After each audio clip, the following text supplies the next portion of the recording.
All right, so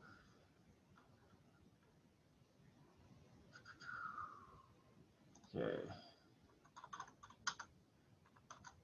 Just 1 second. I'll send out the link again for the raffle at the end of this one, so you have another entry. So I spend a lot of time looking at scholarships and finding them for you. I'll say it again later, but if you're not reading my newsletters and you're looking for scholarships, then you're really not looking for scholarships, because I'm trying to do as much of that work for you as I can. So I'm trying to help you get the information without having to spend as much time on it as you might otherwise. So I'm going to go through some hints today, though, to try to help you get, let's see if I can do this right here.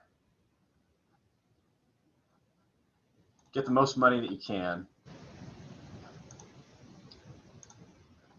All right, do you guys see that now? Full screen? Yep. Yes, thank you, Bryson. Okay. So you heard some about scholarships if you were in the previous session with Ben Drummond from the HEC, Higher Education Coordination Commission. I like saying HEC, it's fun. And a lot of that is still going to be applicable. Some of that, I'll repeat a little bit of that, but I'm going to try to be as specific and detailed on scholarships as possible. Again, some of this I put in newsletters before, but I'm going to put a lot of the key things that I've learned about scholarships in this session, just to try to help you. This is not necessarily like, go for this scholarship, but this is about how to apply and which ones you should be looking for and those kinds of things. And again, I'm here to help you as things come along. And if you have questions, put them in the chat and I will answer as we go. So you heard about this if you're in the last session, but to make it really clear here, this is generally the 4 types of financial aid. He talked about grants, and I'll talk about that in a second briefly as well. So again, grants, you don't have to pay those back. Those are usually needs-based, again, based on income and other factors. Scholarships, which we're talking about more right now, are more merit or performance-based. So those have something to do with something you've done or something and it could be an essay. We'll talk about that too. He talked about work study as well. Yes, there are some advantages to a work study job versus a regular job. There are some tax advantages, and then, like I said, scheduling wise, it's usually easier. But you are working, so there's some time. And then federal loans, fixed low rate interest loans. And I mentioned in that last session that you definitely, and he did too, you want those loans over private loans because they're more forgiving in the terms.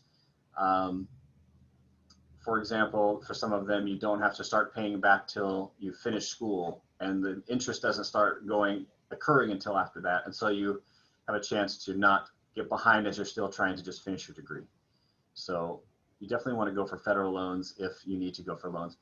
You can get private loans. It's not the end of the world. I got a private loan to help finance my administrative license so I could become a principal a few years ago. And I needed to do that, so I took out a private loan, finished my program, and there you go. So it was well worth it as far as getting where I needed to go.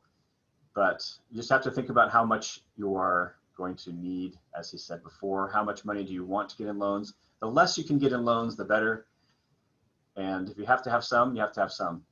The biggest mistake, and I'm not sure if I say this later, but the biggest mistake statistically in taking out loans is not finishing your degree. The people who are in the biggest trouble with, you hear people with tens of thousands or even hundreds of thousands of dollars of student loan debt. The people in biggest trouble are those who didn't finish their degree, because now they have loans and nothing to show for it. That's like buying a car with a loan and not having a car anymore. So you definitely want to finish your degree, because that is going to help you, with finding work, with paying back that loan in the long run. So make sure if you're taking out loans, make sure you're finishing that degree. Okay, so should you do the FAFSA? So the FAFSA is the free application for federal student aid. The answer is yes, and the answer is also yes, you should definitely do that. So yes, make sure you do that. As was also mentioned last session, some scholarships require it. It's sort of the portal to a lot of different pieces. Schools want to have it anyway.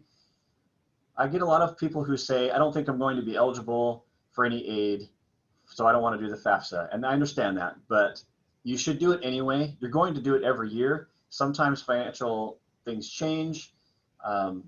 you definitely want to just get it out of the way. It takes you like an hour or less, and it's not that really that big of a deal. And as was mentioned, and as you know, there are grants you get from the federal government, but there's also other programs. You might be eligible, maybe not for a grant, but you might be for a federal loan. So there's something, an advantage right there. So definitely you want to do that. There are a lot of pieces that need it. If you want to even apply for those OSAC scholarships, those Oregon scholarships that are on the list, then you need to have it done anyway. So even if people make a lot of money and feel like they're not going to make to qualify, just get it done. The next year you're going to redo it again, and it's easier with a second time anyway, so just do it. So a few students have done it already. I have a harder time harassing you because I'm not in front of you in classrooms to get it done, but just get it out of the way. Some of those funds do run out based on when you apply, and so the sooner the better that you get that done. I don't think like tomorrow is the deadline, but you really should try to get it done as soon as you can. So if you haven't done that, you should work on that right away. I'm glad to help you do it. We can do a meeting like this. I can walk you through it. You can share your screen. I can help you answer the questions. I can tell you what some things mean. We can get it done. So don't let that stand in your way, but don't wait too long. Get that finished as soon as you can. All right, so scholarships. My biggest advice, first piece of advice here, is always have Tom Cruise on the slide. And secondly, there are two places you're going to get the most money, and they are the school you're applying to and government grants. So those are not quote unquote scholarships, but they're free money either way. So I want to make sure I talk about those. So the school you're applying to, I'll give you some examples here in a minute. A lot of them have automatic scholarships based on GPAs. So if you have a 3.75, you might automatically get some money from that school.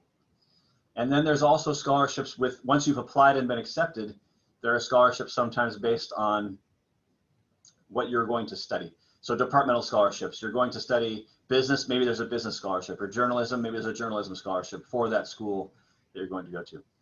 So that's the number one place to look for that, and that's based on what you're doing now. Based on your GPA, that is one of the biggest things that you should be doing right now, whatever grade you're in, is keeping your GPA up. We'll talk about that more in a little bit. The second one you heard a little bit about last session as well, so that's government grants, federal and state. The FAFSA could be up to $6,000 or $63.45 for next year anyway, per year of money you do not have to pay back. So you just subtract that from tuition costs right there. The Oregon Promise, which is specifically for Oregon community colleges, you need a 2.5 to apply for that. If you're eligible for Pell Grants, you're usually eligible for Oregon Promise grants, but not always. That one, 2 years ago, everybody who applied for that, regardless of income, got $1,000. Last year, that was dramatically changed. There was budget cuts at the last second, and some students who were planning on that didn't get it. So that's hard to know, but you want to apply for that anyway, just to keep that there, especially if you're considering community college. Oregon Opportunity Grant is another one of those. It's like the Pell Grant, but it's a priority for those who filed the FAFSA early, and that's Oregon specific grant. So you should definitely look at the school you're applying to and what they might give you right off the bat. So as I said, some are automatically based on GPA, used to be based on test scores. Nobody's doing that this year, of course, but GPA definitely matters. So the most important thing you can be doing right now, number one piece of scholarship advice, is keep your GPA up. So here I'm going to give you some examples. So the Sullivan Leadership Award, that's a huge 4-year, I believe, free tuition at Seattle University scholarship that you can get at Seattle University if you're going there. So you could be eligible for that if you're going to apply there. In fact, it pays for not just tuition, but housing and meals for 4 years. Everything's covered for this one. Chemeketa Scholars. You've probably heard of this. If you haven't, Chemeketa Scholars covers 2 years tuition for free if you have a 3.5 or higher cumulative GPA, plus a few other things. Literally last spring, I was in my office at the high school with a student who had a C in a class, and if they got that C, they would not have a 3.5, and they would lose out on tuition for Chemeketa for 2 years. That's like a $10,000 C. And so luckily he ended up getting the B and was able to go to qualify for Chemeketa Scholars. So if you're close to that 3.5, you want to keep that. And if you're just below it, you want to try to get up to that. And that's by the end of your 7th semester. This is a strange year, so we have quarters. So at the end of the 2nd quarter is when they will actually calculate that. So I usually try to talk to seniors who are right there around a 3.5 to say, you need to make sure you keep that there as an option. If you're a 3.9 student and you have lots of options you want to go to, great. But keep Chemeketa in your back pocket. Things change and you might decide, you know what, I'm just going to go to Chemeketa for a year for free. So just keep that in mind. So the applications open March 8th through 12th. It's an interesting process because it's only open 1 week. It's really a specific week. I will warn you as many times as I can before that happens. It's all online, of course, but even though it's really a great scholarship, you have to do some pieces and you have to follow it a certain time. So in March, we'll hear about that more. All right, some other examples. So here's Oregon Tech. You can see that they have some automatic scholarships as well. So right here, if you have a 3.76 or higher, you're a resident, you get $4,000 off of your tuition right there. And I believe tuition at Oregon Tech's about 10. So then you just almost cut your tuition in half by having that right there. And if it's a little lower, there's still scholarships there all the way down to 3.26. But look at the difference. What if you had a 3.49 instead of a 3.53? There's $1,000. So some of those grades you're getting right now could make a huge difference. And it talks about consideration. But again, that cumulative school GPA, and if you don't know what that is, or you don't know what yours is, I can find that for you. Just ask me and I can get it for you, but I can help you. So here's another one. This is Oregon State. Again, just giving you some examples. If you have a 3.4 or higher, typically you could be eligible for the Finley Academic Scholarship. It doesn't mean you win it, but you could be, and that could be $6,000 a year. That's a lot of money, obviously. And then down here, you've got some presidential scholarships. We're not worried about SATs this year, but there's your GPA. So if you have over a 3.8 at Oregon State, $5,500. 3.5, $2,500. Then $1,000 down here for depending on this too. So, but there's a big difference between those two. So you want to really look at, if there's any juniors here or any juniors listening later to this recording, you want to really think about that. If you're not sure, like a lot of the work you're doing for scholarships is based on the 4 years you put in at high school. Not all of it, but a lot of it. And if you wait till the last minute and your GPA is not as good, you're just not going to be eligible for as much. So again, the big piece of advice, second piece of advice is your GPA, keep that up. Maybe that was the first piece also, I don't remember, but anyway, it's important. So here's another one. This is from Weber State University in Utah. That is actually where Damian Lillard went to school, if you care. And they have, this is for non-residents. So I brought this one in here specifically as a school from a different state, so you can see that there are options for you in other states as far as what other schools will give you. So right here, if you have a GPA, this is a pretty big block here for out of state and this test score, which I'll probably get rid of, right? But if you have a decent GPA, you can get a lot of money right off the top of the actual tuition cost at Weber State. And there are several that just have grids. There's not a surprise. You apply to Weber State and you have a 3.4 and you had a 33 ACT, let's say, you're going to get $9,000 a year off of your tuition. Now that is out-of-state tuition, so the out-of-state tuition cost is bigger than an in-state, but it can bring it down to be as cheap as in-state. It could be like going to a state school but out-of-state because maybe you want to be away from home or they have a program you want. So these do exist as well for out-of-state. I don't want you to discount out-of-state schools. There's another thing about out-of-state schools. This is called the WUI, which is a funny word to say. It means Western Undergraduate Exchange. Basically, between these states in red over here, there are a lot of schools, 160 plus, not all, but a lot of 160 plus schools that participate in kind of a discount for other people from different states in that group. So if you're a California resident going to an Idaho school, you might be eligible for the WUI, which allows for tuition to be 1.5 times in-state tuition. Usually out-of-state tuition is like 3 times in-state tuition, and that's what has to do with taxes and stuff. But so it really reduces that down to be not as expensive to go out of state. So if you hear about a school that does the WUI, that could be something for you. Now, some schools put that on their chart here. I believe this is from Southern Utah University, where one of my students is right, or one of my own children is right now, and another will be soon, a couple years rather. And this chart here, the same kind of thing, right? So you can see scholarships for presidential, non-resident, and there's the bands. But then the WUI also, if you have a pretty decent GPA at all, you're still going to get $5,400 off your tuition right there. So there are out-of-state options. When you're exploring different schools, look for these charts and look for these automatic scholarships, because you'll know right away what you might be eligible for. And this helped for Ben, who was applying and will be going at later on, and for Kati also, who's there now, helped her know, hey, this is how much money I'm going to be able to qualify for. And then you can make that decision knowing, versus maybe I'll get a scholarship. You just know if you meet the qualifications, you're going to get it. And the same with the ones I showed you before with OSU and so forth. If you have it, you're going to get it, depending on what they say, of course, about that scholarship. So think about those. So now I've just talked about school scholarships. This is something I recommend to everybody right now. This is another piece of advice, is organize a scholarship page now.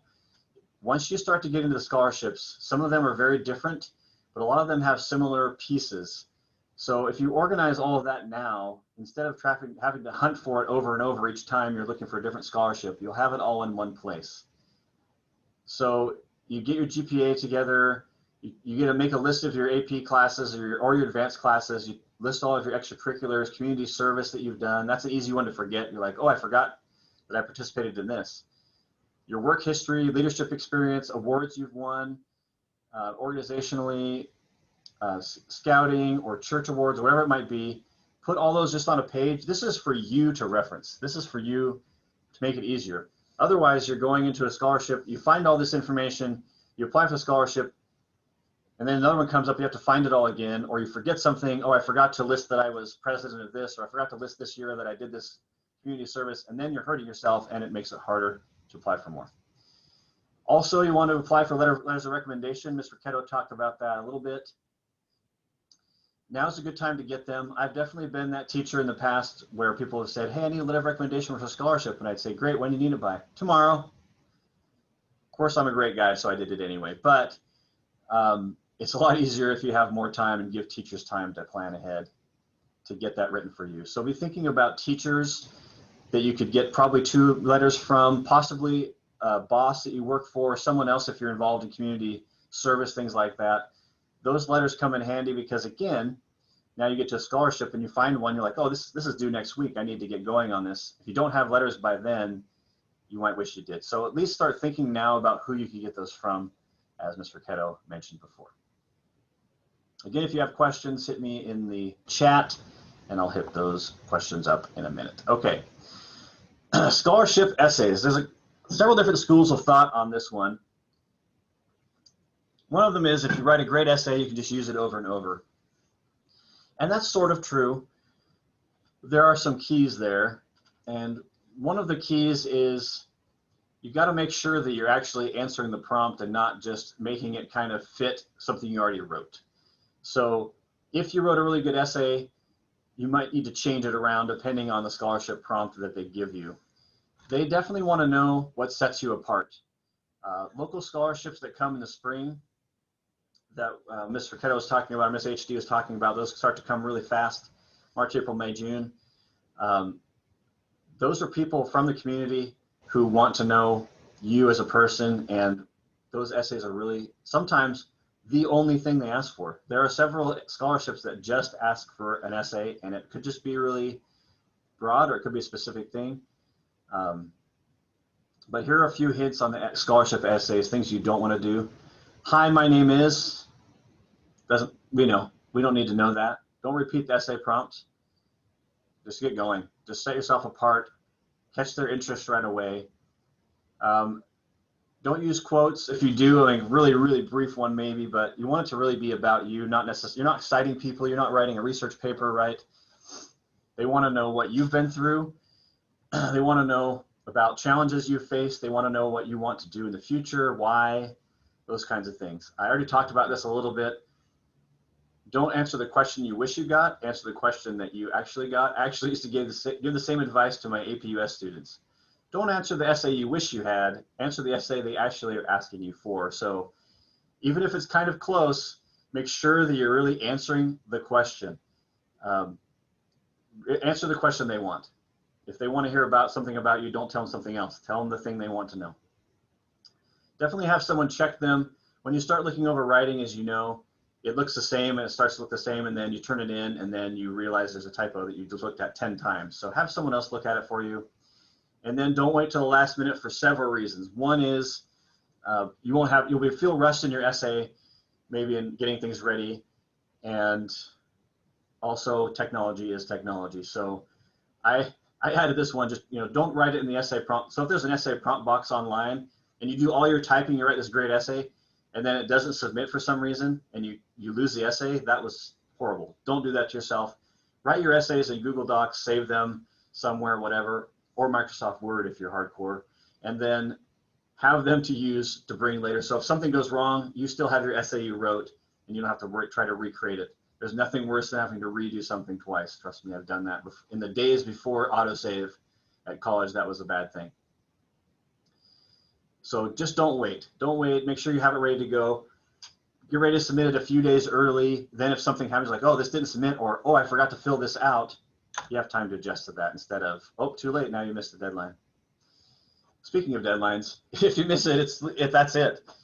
So in most cases, especially with online submissions, it just closes and you can't submit after that. So if you've got a bunch of them coming up, give yourself a calendar, plan ahead, stay organized on what's coming up and those kind of things. So you only have limited time in your life and you can't apply for every scholarship, nor should you. So I want to talk a little bit about should you bother? And there's, again, a couple of schools of thought on that, but a couple of key things. First of all, make sure you're eligible before you start applying for it. Sometimes you find a scholarship and it looks like this could be really good, but then if you read closer, you'll see that it's actually for sophomores in college already, for example. So don't spend your time on something. Make sure that you read the eligibility list before you do anything else. Any steps you take is a waste of time otherwise. So how many people are going to apply for this scholarship? If it's 1 million people, it's like playing the lottery. Like it says right here. If it's an easy, like Chegg does like little essay prompts once in a while, those are fine, do it. Doesn't hurt to do it. It doesn't take much, but you know that everyone else thinks the same thing. If it's harder, you're actually more likely to win it because not as many people will even look at it. So think about that too. I mentioned a few times before in different newsletters that, if you have to give your email to apply, that's really okay. Like a lot of the, like scholarships.com and some of the places want contact information and you might get some emails from them later, but just know that's coming. So think about how many people are going to apply. So the more focused you can apply for, the better. Demographic scholarships around gender, ethnicity, LGBTQ, if you're first generation in college, those kind of things. If you belong to a specific demographic group, women in engineering, whatever that might be, those things are going to be more specific. Program specific. Is there a certain CTE program you're applying for? Program of study. Are you going to go into education? There are specific scholarships for that in the spring. Like you're going into education, there's a scholarship. Going into law, only if you're going into law can you apply. Things like that. So focus down on those. But local scholarships are definitely a must. I know from looking through them last year and helping students apply, you usually have between 5 and 15 applicants, maybe 20 at the most, for some of the local scholarships. That means your odds are pretty good, right? So when you get to those, you really want to put your hat in the ring for those. Last year, the Huddleston Scholarship, he normally takes everybody on a float trip. I was really sad that they couldn't go this year, of course. But because he couldn't go on the float trip, he said, I had 12 applicants, I'm giving them all $500. So if you had just applied for that, you got $500. The OSAC scholarship list, as you heard from the previous session, if you were there, you can sort those by school and by county, like to see what you're eligible for. I will do some of that work for you also when it opens. I will sort through them and say, here are some you want to look at. I did a lot of work on that last year. So definitely local scholarships are much more likely because it's about state and high school students, or maybe state and Regis and Sandy Am students, but not a very big group. More tips. So again, if it's 1,000-word essay, you'll have less people than a 500-word essay. It's just, if you think you have a good essay that fits it, go for it. And again, follow the specific directions. There are some that say you must submit literally, like you have to submit this in 3 copies, make 3 copies of this and put them in the envelope. And if you only put 2 copies in it, you're not going to get it. And I think some of those literally are there to see if you follow directions. So it's really important to follow. Some of them are really, I mean, I had 2 seniors last year. Some of them like, I can't believe that this specific about what you have to do. Put the papers in this order that's out there. You do what you have to do. Some people will not do it right, and then you're going to be eligible, and they're not. So you might have a better chance. So follow those specific directions exactly to the T, what they're looking for. Be really careful about that. So just really fast on scams. If you have to spend money to apply, it's probably a scam. Or if it's not a scam, it's sort of, again, like gambling. I'm going to give you 20 bucks, and so is everybody else, and it's all going in a pot, and I might win it. So just be aware of that. Never, ever give out bank account numbers, personal information. You guys are the digital generation that know better than that, I hope, but just don't do that. No one needs that. Scholarships don't need that. If you win it, they'll send you a check. They'll figure that out. So there are scholarship lists. Oregon CIS, you guys have used this a little bit. Don't worry about that one too much, but there are some other lists here that you can access. We have, of course, the list that we keep on the state and high school page. I've updated that through about December. I'm checking the dates and making sure they're updated. Of course, my newsletters, as I mentioned, those are a wealth of information. And at the end of every one of those, at a college career update, I put scholarships that are coming up right now that you should be applying for. And I link them for you and talk about what's eligible, all that's there. So think about that too. The OSAC you heard about as well. So that's just an overview on some specific things you really want to make sure you do. So go back to the beginning here and make you dizzy. But your FAFSA, look for the school you're going to and what's automatically eligible, government loans, your GPA is what really matters. Western exchange could be an opportunity. Organize yourself, your scholarship preparation. Think about how you'd write your essays. Don't miss deadlines, and focus on specific and local scholarships that you're most likely to win at that point. So that was a lot really fast. Again, I'll put this up so everybody can access it. There is the link to the drawing we're about to have. Thanks to all of you for coming. Remember, I've said it over and over, I'm here to help you. Don't feel like you're stuck and don't know what to do next. I know this is a totally different process for a lot of people. There's a lot of complications around financial aid and who's going to do what, who will give you what. I'm here to help with that. So if you have questions as you go, I will help you figure it out. If I don't know the answer, sometimes I'll just call the school myself and try to find out, or make you do it. Any last second questions?